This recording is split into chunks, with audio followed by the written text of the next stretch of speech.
반갑습니다. 오늘은 성경 강의 제27강 주제는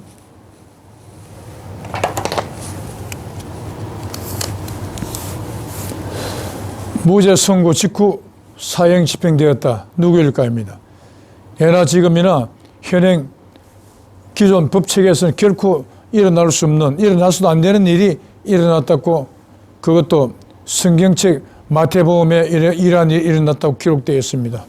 과연 이런 황당한 일을 당한 사람이 누구일지 여러분들 한번 대충 짐작하시겠지만은 본문에 들어가서 살펴보도록 하겠습니다. 이번의 주제는 이 세상 법체계와는 전혀 맞지 않는 너무나 엉뚱한 내용이 되는 것입니다.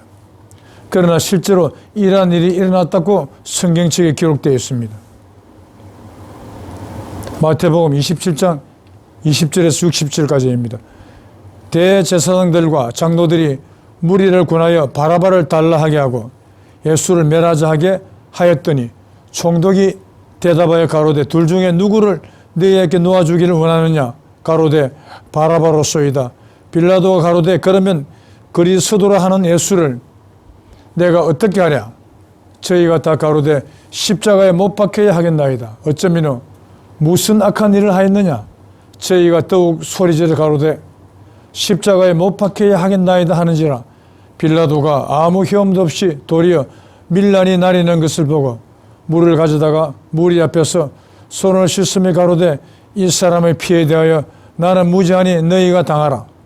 이에 바라바는 저희에게 놓아주고 예수는 채찍질하고 십자가에 못 박히게 넘겨주니라.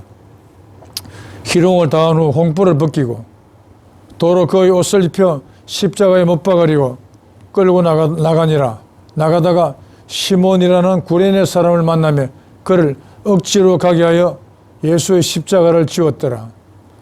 저희가 예수를 십자가에 못 박은 후에 그 옷을 제비 뽑아 나누고 이때 예수와 함께 강도 둘이 십자가에 못 박히니 하나는 예수의 우편에 하나는 예수의 좌편에 있더라. 저녁 9시 즈음에서 예수께서 크게 소리질러 가라사대 엘리 엘리 라마 사박다니 하시니라. 이는 곧 나의 하나님 나의 하나님 어찌하여 나를 버리셨나이까 하는 뜻이라. 방금 인용된 내용은 신약 성서 마태복음에 기록되어 있는 로마 총독 빌라도가 예수를 재판하는 장면에 대한 것으로서 총독 빌라도는 분명히 예수에 대해 무죄 판결을 하였다고 기록되어 있습니다. 그런데 그러한 무죄 판결 직후 바로 십자가에 못 박는 사형 집행을 한 것으로 성경은 기록하고 있는 것입니다. 재판에서 무죄 판결되면 당연히 방면하는 것이 상례이나 지금이나 동일한 법제인데도 무죄 판결과 동시에 사형 집행을 하였다고, 그것도 한 점의 거짓도 없어야 할 성경에 기록이 되어 있으니 이 사실을 과연 믿어야 할지 말아야 할지 모르겠습니다. 그리고 또 한 가지 사리에 맞지 않는 내용도 함께 기록되어 있는데 그것은 예수께서 엘리 엘리 라마 사박다니 하고 크게 소리 질렀다는 내용이 그것입니다. 그 뜻은 나의 하나님 나의 하나님 어찌하여 나를 버리셨나이까 라는 것으로 하나님을 원망하는 내용이 되는 것입니다. 예수님은 분명히 이 세상에서 그리스도 즉 구세주로 추앙되고 있으며 이 세상의 모든 종교 중에서 따르는 신도가 가장 많은 소위 가장 넓은 문을 가진 종교인 셈입니다. 구세주와 하나님의 상관관계를 알 수 있는 내용의 성경을 아래에 인용하겠습니다. 이사야서 43장 10절로부터 11절입니다. 나 여호와가 말하노라. 나의 전에 지음을 받은 신이 없었느니라. 나의 후에도 없으리라. 나 곧 나는 여호와라. 나 위에 구원자가 없느니라. 그리고 마가복음 12장 29절입니다. 주 곧 우리 하나님은 유일한 주시니라. 이 말씀은 지금 세상에서 구세주로 추앙받고 있는 예수가 직접 하신 말입니다. 본 두 성경 구절은 오직 하나님만이 구세주가 된다는 내용입니다. 그렇다면 예수님은 하나님과 동일하며 심지어 하나님 자체라는 의미가 성립되는데 나의 하나님 어찌하여 나를 버리셨나이까? 라고 십자가상에서 외칠 이유가 없다는 것입니다. 어차피 구세주라면 가야 할 길이며 그 길을 가야만 사람들이 죄를 대속하여 죄인이 되는 인간을 구원할 수 있지 않겠습니까? 상기 내용 중에서 사리에 맞지 않은 두 가지가 도출되었으며 그것은 다음과 같습니다. 첫째, 로마 총독 빌라도가 예수에 대해 무죄 판결 후 사형 집행을 하였다는 너무나 사리 법칙에 맞지 않는 잘못된 내용이 그것인 것입니다. 그리고 두 번째는 십자가 위에서 예수가 하나님을 원망하였다는 내용인 것입니다. 무죄 선고 후에 사형 집행을 하였다는 내용과 십자가 위에서 하나님을 원망하였다는 성경에 기록된 내용은 분명히 사리에 맞지 않습니다.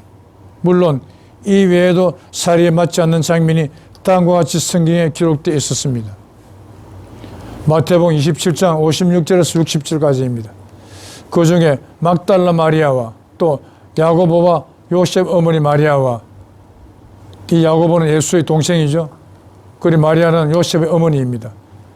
저물었을 때 아리마대 부자 요셉이라는 사람이 왔으니 그도 예수의 제자라.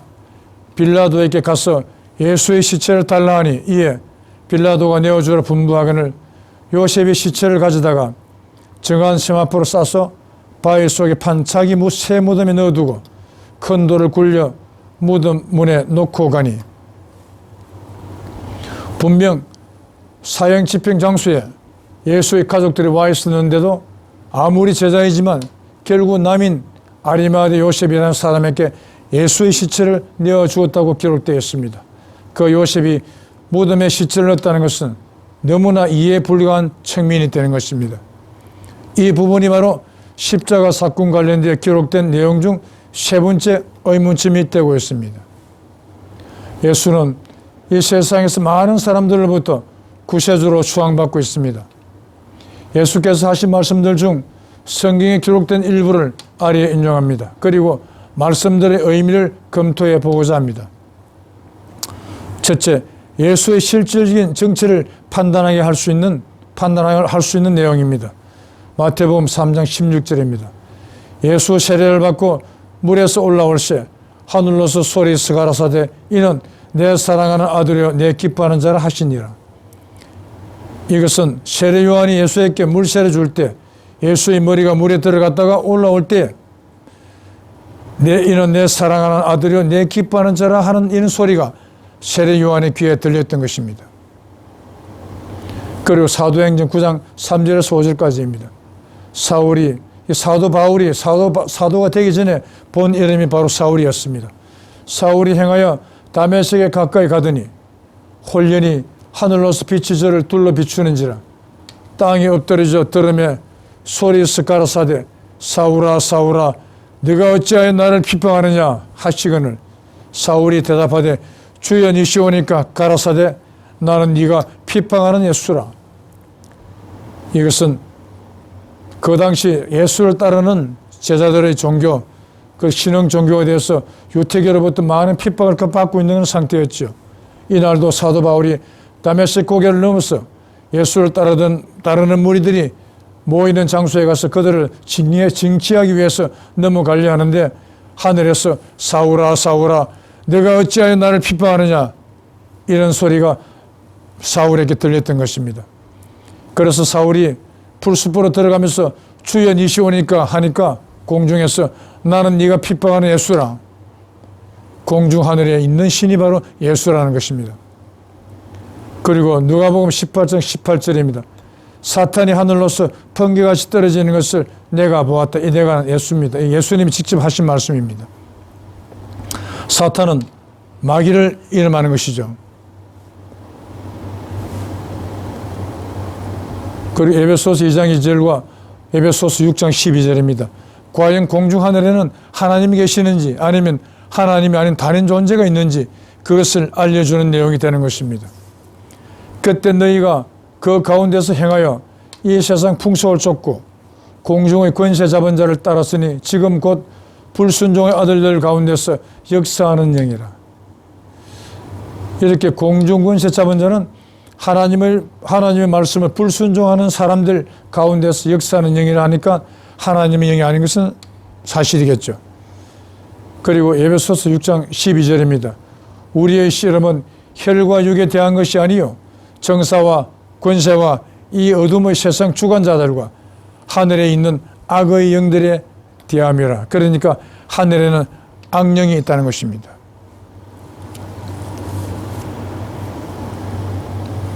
인종된 성경 내용에서 예수가 물세를 받고 올라올 때에 공중 하늘에서 이는 내 사랑하는 아들이요 내 기뻐하는 자라는 소리가 세례 요한에게 들렸다고 하였습니다.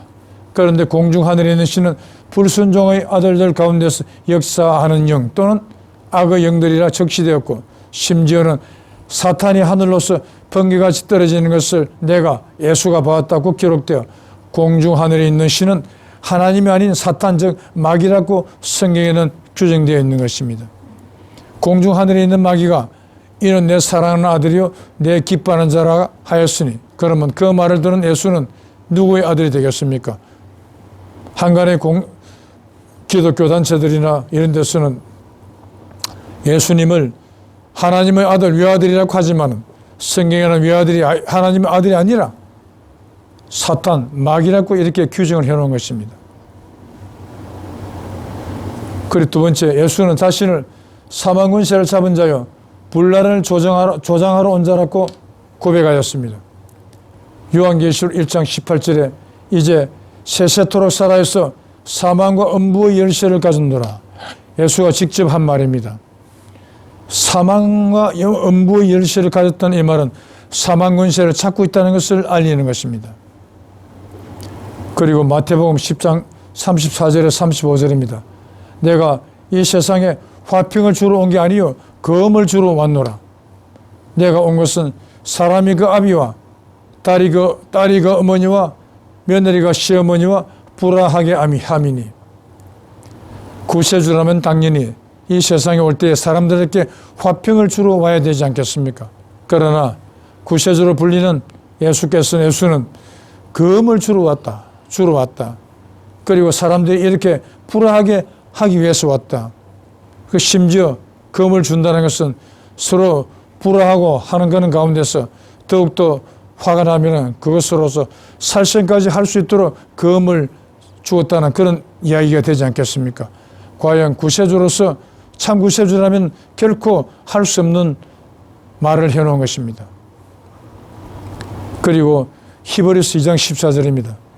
사망 권세 잡은 자는 곧 마귀라고 했습니다. 그래서 예수의 실질적인 정체가 바로 이렇게 뚜렷하게 드러나고 있는 것입니다.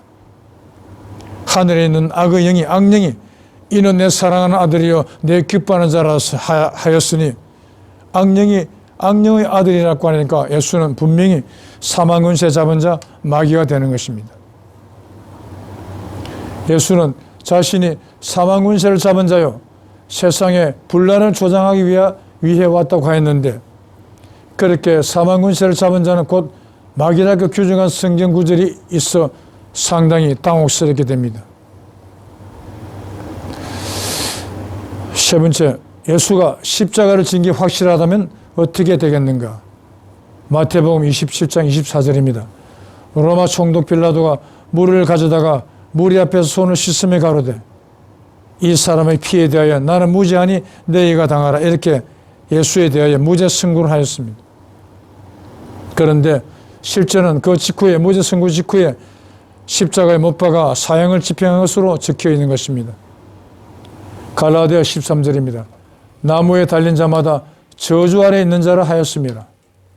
그리고 신명기 21장 23절은 나무에 달린 자는 하나님께 저주를 받았습니다. 방금 인용된 성경 구절 마태복음 27장 24절에는 로마 총독 빌라도에 의해 무죄 선고되었다고 기록되어 있습니다.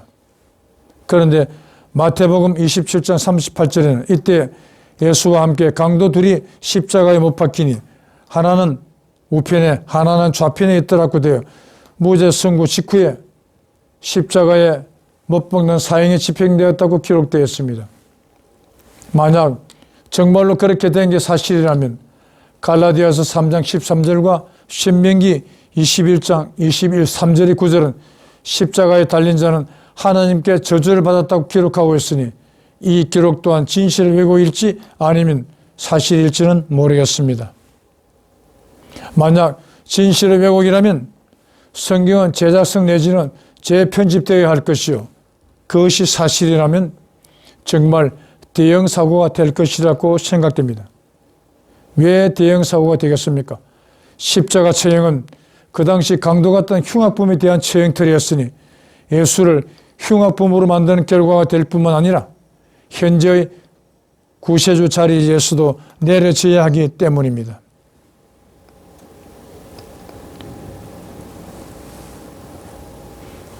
예수는 분명히 자신의 정치에 대한 고백을 한 내용으로 평가될 수 있는 내용의 말씀을 한 적이 있습니다.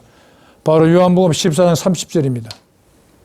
이후에는 내가 너희와 말을 많이 하지 아니하리니 이 세상 임금이 오겠음이라. 그러나 저는 내게 관계할 것이 없으니 이 세상 임금이라면 이 세상에 여러 나라들이 있기 때문에 그 모든 왕들을 다 치리하는 왕중왕 즉 구세주를 의미하는 단어가 되는 것입니다. 그런데 예수는 분명히 구세주는 자신이 아니다, 자신의 뒤에 온다는 것입니다. 이렇게 예수는 자기가 구세주가 아님을 이렇게 명확하게 고백을 하고 있는 것입니다. 그리고 마태복음 12장 28절입니다. 내가 하나님의 성령을 힘입어 귀신을 쫓아내는 것이면 하나님의 나라가 이미 너에게 임하였느니라. 이 말씀도 엄청 충격적인 말이 되는 것입니다. 분명히 성경에는 마리아에게 잉태된 예수가 성령으로 잉태되었다고 기록되어 있습니다. 그러나 예수는 직접 자신의 힘으로 나는 성령으로 잉태된 자가 아니다, 귀신을 내쫓았다. 예수가 보면은 소경이나 기머거리나 벙어리 등 이렇게 불치병에 걸린 사람들을 고쳐주고 합니다. 그 병을 일으키는 존재를 병마라고 하지 않습니까? 그 병을 일으키는 마귀를 예수가 쫓아내서 그 병을 고쳐준 것인데 그것이 하나님의 성령의 힘으로 쫓아낸 것이 아니다 했으니 그러면 더 센 마귀의 힘으로 쫓아내었다는 그런 의미가 성립이 되는 것입니다. 그래서 이곳에서도 예수는 구세주의 아들이 아님을, 구세주가 아님을, 하나님의 아들이 아닌 구세주가 아님을 확실하게 증거를 하고 있는 것입니다. 요한복음에서 자신은 이 세상 임금이 아니다 하였으니 이 세상 임금은 왕중왕을 말하므로 성경적으로는 구세주를 의미하는 단어입니다. 그런데 그 구세주는 자신은 아니고 자신이 뒤에 올 것이라고 말하고 있으니 우리는 이 점을 어떻게 받아들여야 하겠습니까? 또한 예수 자신이 성령을 힘입어 귀신을 내쫓은 것이 아니라고 하였으니 성경 마태복음 1장 18절에 기록된 성령 잉태설을 예수 자신이 직접 부정하고 있는 것이라 여겨지므로 이 점 또한 어떻게 이해하여야 할지 상당히 의문스러워지는 것입니다. 그리고 이루어지지 않은 예수의 예언들에 대해서 알아보겠습니다. 세상의 대부분이 예수를 따르는 자들이 예수를 구세주로 알고 있습니다. 구세주 예언이라면 1.1핵도 빠짐없이 다 이루어져야만이 그게 실질적인 구세주가 아니겠습니까? 구세주는 무적장수라고 그렇게 이름되어 있습니다. 마태복음 23절입니다. 이 동네에서 너희를 구박하거든 저 동리로 피하라. 내가 진실로 너희에게 이르노니 이스라엘의 모든 동리를 다 다니지 못하여 이 인자는 구세주에 대한 단어가 되는 것입니다. 내가 오리라. 구세주인 내가 오리라. 하늘로 올라갔다가 다시 온다는 것입니다. 사실 보면 이스라엘은 그 나라가 적은 나라입니다. 그래서 이스라엘에 있는 모든 동리를 다 다니는데 아마 6개월도 채 안 걸릴 것입니다. 그런데 금년 이 2022년이 되기까지 한 번도 온 적이 없었으니 완벽하게 부도가 난 말이 되는 것입니다. 그리고 마태복음 16장 28절에는 진실로 너희에게 이르노니 여기 서는 사람 중에 죽기 전에 인자가 구세주가 왕권을 가지고 오는 것을 볼 자도 있느니라. 예수가 이 말을 할 때 그 말을 듣는 사람 중에 사람들이 죽기 전에 인자가 구세주가 하늘로 올라갔다가 다시 오는 것을 볼 자도 있을 것이라 했으니, 그 많이 살아봐봤자 100살도 못 사는데 그 예수가 하늘로 올라가서 100년 이내에는 와야 될 것은 아니겠습니까? 그러나 금년 이 2022년이 되기까지 한 번도 온 적이 없었으니 이 역시 완벽하게 부도난 말이 되는 것입니다. 그리고 요한복음 8장 51절입니다. 진실로 너에게 이르노니 사람이 내 말을 지키면 죽음을 영원히 보지 아니하리라.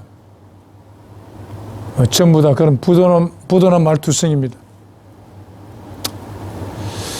그 예수를 따르는 사람들이 이 세상에 얼마나 많았습니까? 그리고 지금 살아있는 사람들도 때가 되면 대부분 죽게 되겠지만 죽은 사람이 너무나 많습니다. 그런데 그 사람들 중에서 한 사람도 예수의 말을 지키지 않았다는 것입니다. 그리고 요한복음 11장 25절에 26절입니다. 이 구절은 기독교인들이 너무나 좋아하는 구절입니다. 나는 부활이요 생명이니 나를 믿는 자는 죽어도 살고 살아서 믿는 자는 영원히 죽지 아니하리라. 요 살아서 믿는 자 앞의 구절과 살아서 믿는 자부 뒤의 구절이 완전 서로 상반되는 내용으로 되어 있습니다. 예수를 믿고 죽은 자들이 아마 수천억이 될 것입니다. 그 사람들 중에 단 한 사람도 죽은 후에 살아나는 사람이 없습니다. 물론 아직까지 예수가 재림하지 않았으니까 살아난 자가 없다고 말할 수 있을지는 모르나, 그러나 뒤에 구절을 보십시다.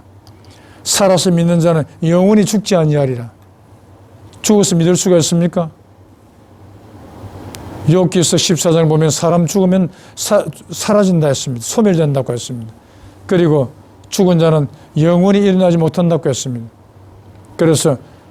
그리고 또한 마태복음 22장 32절은 하나님은 죽은 자의 하나님이 아니요 산 자의 하나님이라고 했습니다. 그래서 누구를 믿는다면 당연히 살아있을 때 믿게 되는 것 아니겠습니까? 하지만은 그 수천억의 사람들이 예수를 믿었지만은 다 죽었습니다. 한 사람도 죽지 않고 영생하고 있는 사람이 없습니다. 완벽하게 부도난 말들만 했습니다. 과연 구세주라고 우리가 말할 자격이 되겠습니까? 상기에 인용된 내용 외에도 실현되지 않은 말씀들이 많이 존재하지만 본 인용된 내용만으로도 말씀의 신뢰성이 전혀 인정될 수 없는 것입니다. 인자는 사람의 아들, 인자는 구세주를 지칭하는 단어로 신약 성서에서 사용되었으며 신약 성서 전체를 통해 무려 51번이나 사용되었고, 예수 당시의 그의 제자들이 살아있을 때 하늘로 올라간 예수가 재림할 것이라 했지만 2000년이 넘도록 한 번도 오지 않았습니다. 그리고 자신의 말을 지키면 영원히 죽음을 보지 않을 것이라 하였지만 2000년이 넘도록 성경을 공부하고 예수를 믿은 사람 중에 영생을 얻은 자가 단 한 사람도 없었으니 이 또한 빗나간 예언이 되어버린 이 역사적인 사실을 우리는 계속 목도하고 있는 셈입니다. 성경에 규정된 구세주 소명에 대해서 알아봅니다. 성경의 주인공은 분명히 구세주입니다. 고로 구세주 소명이 당연히 기록되어 있어야 할 것입니다. 실제 기록되어 있습니다. 다음 성경을 보겠습니다. 이사야서 26장 19절입니다. 주의 이슬은 빛난 이슬이니 땅이 죽은 자를 내어 놓으리로다. 구세주는 빛난 이슬을 들고 오시는데 그렇게 빛난 이슬을 든 구세주가 오신다면 땅에서 죽음이 없어지고 완전한 말세가 이루어지게 되어 있다는 것입니다. 구세주가 오면 분명히 죽음이 만연된 이 땅에서 죽음이 완벽하게 없어진다는 것입니다. 그러나 창세 이후 6000년이 지나가도록 한 번도 죽음이 없어진 적이 없었으니 구세주가 이 땅에 한 번도 오지 않았음을 완벽하게 방증하는 것이 아니고 무엇이겠습니까? 본 내용은 이 땅에 만연된 죽음을 없애기 위해 구세주가 오신다는 것인데 그냥 맨손으로 오시는 게 아니고 정표가 되는 빛난 이슬을 들고 오신다고 했습니다. 여기 연기 기둥 같은 거, 구름 기둥 같은 거, 이것이 바로 참구세주 동방 의인의 몸에서 나오는 죽음을 없애는 빛난 이슬이라고 표현된 구세주의 정표가 되는 것입니다. 이런 정표가 없는 존재는 온 세상 사람들이 그자를 구세주라 불러준다 하더라도 구세주가 될 수 없이 가짜가 될 수밖에 없다는 것입니다. 암행의사에게는 암행의사의 정표는 당연히 마패입니다. 구세주에게 마패가 되는 정표는 바로 이 빛난 이슬이 되는 것입니다. 하지만 한 번도 빛난 이슬을 들고 나온 존재가 출현해 본 적이 없었으니 그것 또한 구세주가 오지 않았음을 확실하게 증명하는 것이 아니고 무엇이겠습니까? 그런데 구세주가 이 땅에 오시는 때를 알려주는 성경 구절이 등장합니다. 그것을 아래에 인용합니다. 고린도전서 15장 26절입니다. 맨 나중에 멸망받을 원수는 사망이니라.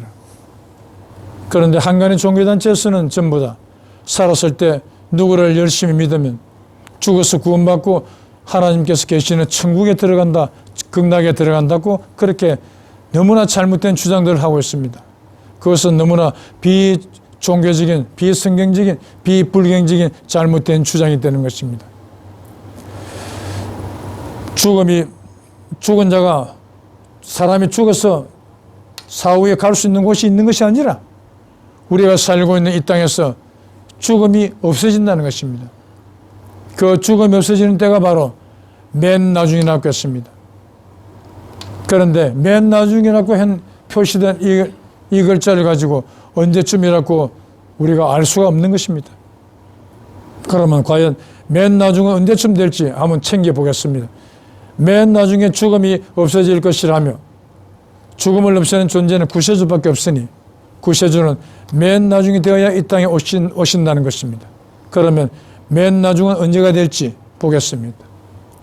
맨 나중은 더 이상 미래로 넘겨질 수 있는 시간이 없는 마지막 시점이라는 의미가 되니 바로 말세에 출현하신다는 것입니다. 말세는 인간 셋자의 마지막 말자의 인간 셋자이니 사람의 특징은 죄인으로서 죽을 수밖에 없는 존재이니 사람이 전부 하나님을 거듭난 상태가 되어야 비로소 말세가 된다는 의미가 되는 것입니다. 사망 권세는 마귀가 잡고 있다고 성경 히브리서 2장 14절에 기록되어 있으니 마귀가 완벽하게 없어져야 비로소 말세가 된다는 것입니다. 그렇게 이루어진 말세는 바로 하나님께서 영원 무궁토록 쉬신다는 안식일이요. 안식일은 천국이 되니 인류 역사 7천년대가 되어야 달성이 될 것이라고 창세기 1장에 명시되어 있는 것입니다. 창세기 1장에는 어떤 의미로 명시되어 있느냐면은 하나님께서 첫날에 창조를 하시는데 첫날 빛을 창조하시고 6일째 되는 마지막 날에 사람을 창조하신다고 되어 있습니다. 그리고 창조 작업이 6일 동안 끝이 났기 때문에 그 다음 날인 7일째 되는 날은 하나님께서 쉬실 수 있는, 안식할 수 있는 날이 돼서 그날 안식일을 하시면서 복 주신다 했습니다. 이 무언가를 창조하는 6일 동안 그것은 다른 의미를 붙여보면은 하나님께서 안식하지 못하는 기간을 의미하는 것입니다. 그런데 7일째가 되어야 안식하는 날이 된다, 안식일이 된다는 것입니다. 그러면 에덴 동산에서의 하루가 우리 인간 세상에서 하루와 절대 같을 수가 없는 것입니다. 그러면 에덴 동산에서의 하루는 우리 인간 세상에서의 어떤 시간과 같은지를 알 수 있게 하는 구절이 성경 베드로후서 3장 8절에 등장합니다. 이렇게 기록되어 있습니다. 사랑하는 자들아, 주께는 하루가 천년 같고 천년이 하루와 같은 이 한 가지를 잊지 말아라. 즉 하루가 천년이요 천년이 하루를 의미한다는 것입니다. 그러니까 에덴 동산에서의 하루는 천년을 의미하고 있습니다. 그러므로 하나님께서 쉬지 못하고 창조하신다는 기간 6일은 6천년이 되는 것입니다. 그러니까 하나님께서 안식하지 못하시는 시간이 6,000년이 된다는 것입니다. 한간에 사람들이 알고 있듯이 하나님께서 정말 전지전능하신 분이라면 왜 쉬지 못하겠습니까? 영원무궁토록 안식하는 존재가 되어야만이 그것이 전지전능한 존재에게 있을 수 있는 내용이 되지 않겠습니까? 그러나 6,000년 동안 안식하지 못한다는 것은 하나님의 삼일체 성이 마귀와의 싸움에서 붕괴되었기 때문입니다. 그래서 7일째 되는 날 안식하게 된다는 것은 7,000년 되어야 비로소 마귀와의 싸움에서 붕괴된 삼일체 성이 복구가 된다는 것입니다. 그때가 되어야 구세주가 나타나서 무너져버린 에덴 동산을 다시 회복하게 된다는 것입니다. 에덴 동산이 회복되어야 그 에덴 동산에서 회복된 에덴 동산에서 하나님께서 영원무궁토록 안식하게 되는 것입니다. 그러므로 안식일은 바로 7,000년대가 안식일이며 그 안식일은 또한 지상 천국이 되는 것입니다. 그러므로 사망을 없애는 구세주는 창세기에서 인류 역사 7,000년대에 출현하여 죽음을 없애고 이 세상을 안식일 즉 지상 천국으로 만드시게 되어 있고, 이사야서에서는 출현하실 때 정표가 되는 빛난 이슬을 소지하고 오신다고 기록되어 있습니다. 그런데 안타깝게도 현 세상에서 구세주로 추앙받고 있는 예수는 성경에 소명되어 있는 구세주의 조건 중 그 어떤 한 가지도 구비하지 못하였으니 무려 2000년이 넘도록 사람들이 부르고 있는 구세주라는 호칭을 다르게 불러야 될 것 같습니다. 그리고 성경에 소명되어 있는 구세주의 조건 중 일부를 소개하면 다음과 같습니다. 즉 빛난 이슬. 이사야서 26장 19절에 주의 이슬은 빛난 이슬이니 땅이 죽은 자를 내어놓으리로다. 구세주의 정표가 빛난 이슬입니다. 구세주가 이걸 들고 나오신다면 땅에서 죽음이 없어지게 된다는 것입니다. 그래서 요한계시록 9장 6절에는 그날에는 사람들이 죽기를 원하여도 얻지를 못하고 죽고 싶으나 죽음이 저희를 피하리로다. 죽음이 없어진 세상에 대해서 이렇게 애둘러서 표현을 해놓은 것입니다. 그런 세상에 올려가려면 빛난 이슬을 들고 구세주가 나타나셔야만이 비로소 그런 세상에 오게 되어 있는 것입니다. 그리고 또한 새벽별입니다. 이것은 요한계시록 2장 27절에 보면 이기는 자는 철장을 가지고 만국을 다스리라. 또한 그에게 새벽별을 주리라고 되어 있습니다. 만국을 다스린다는 것은 온 세상 전부를 다스린다는 것입니다. 그러므로 온 세상을 다스리는 이기는 자는 왕중왕 즉 구세주를 의미하고 있는 것입니다. 그 구세주는 새벽별이라는 의미를 가지고 있는 이름을 함자를 하사하신다는 것입니다. 그런데 새벽별이라는 의미의 이름을 가진 존재가 아직도 성경에는 기록되어 있는 사람이 없습니다. 예수는 그런 의미가 아닙니다. 그리고 동방의 땅끝 땅 모퉁이에서 출현하신다고 했습니다. 이 동방의 땅끝 땅 모퉁이는 이사야서 41장 1절부터 9절에 등장하는 동방의인에 대한 내용입니다. 그 동방의인 앞으로 열국의 왕들이 즉 온 세상 왕들이 다 와서 굴복한다고 하였으니까 동방의인도 역시 온 세상 왕들을 치리하시는 왕중왕이요 실질적인 구세주를 일컫는 단어가 되는 것입니다. 그러한 구세주가 동방의 땅끝 땅 모퉁이 되는 우리 한국 땅에서 출현하신다는 것입니다. 그런데 지금 세상에서 구세주로 추앙받고 있는 예수는 유태 땅 베들레헴에서 태어나지 않았습니까? 동방의 땅끝 땅 모퉁이는 우리나라가 아닙니다. 우리나라에서 태어나야만이 비로소 구세주로서 한 자격이 부여될 수 있는 것입니다. 왜냐? 우리나라에는 우리나라 단군 할아버지가 우리의 조상이지 않습니까? 이 단군 할아버지는 이스라엘 민족에서 4대 네 번째 장자 축복을 받은 아들입니다. 아버지 야곱으로부터 이러한 말씀을 받았습니다. 다는 이스라엘을 한 지파와 같이 그 백성을 심판하리로다. 다는 척경의 독사요 다하는 그 백성을 심판하리로다. 여호와여 나는 주의 구원을 기다리나이다. 이렇게 해서 다한에게 구세주만이 갖게 되는 심판권과 구원권이 주어진다고 아버지 되는 야곱에게 그렇게 말씀을 받았던 것입니다. 바로 그 내용과 함께 장자 축복이 5번째 아들인 우리의 국조 당군 할아버지에게 임하였던 것입니다. 또 한 가지 쟁표는 바로 흰돌 위에 이름을 알아야 된다는 것입니다. 이것은 요한계시록 2장 17절에 등장합니다. 이기는 자는 감추었던 만나를 주고 또 흰 돌을 줄 터인데 그 돌 위에 쓴 이름이 나니 받는 자밖에는 알 자가 없나니라. 그 이기는 자는 계시록 2장 27절에서 만국을 다스린다고 했습니다. 그러니까 이기는 자는 구세주라는 것입니다. 그럼 구세주는 흰돌을 받게 되어 있고 흰돌을 받은 구세주가 맞다면은 그 흰돌에 기록되어 있는 이름을 정확히 알아야 된다는 것입니다. 그런데 안타깝게도 금년에 2022년이 되기까지 흰돌에 쓴 이름이 한 번도 기독 성경을 경전으로 들고 있는 종교단체에서는 흘러나온 적이 없었습니다. 그것은 흰돌의 이름을 실질적으로 알고 있는 흰돌을 받은 이기는 자가 한 번도 참구세주가 한 번도 이 세상에 오시지 않았음을 분명히 증명하는 것이 아니겠습니까? 참 주인이 등장하면 가짜 주인은 당연히 그 자리를 참 주인에게 돌려주어야 하면 물론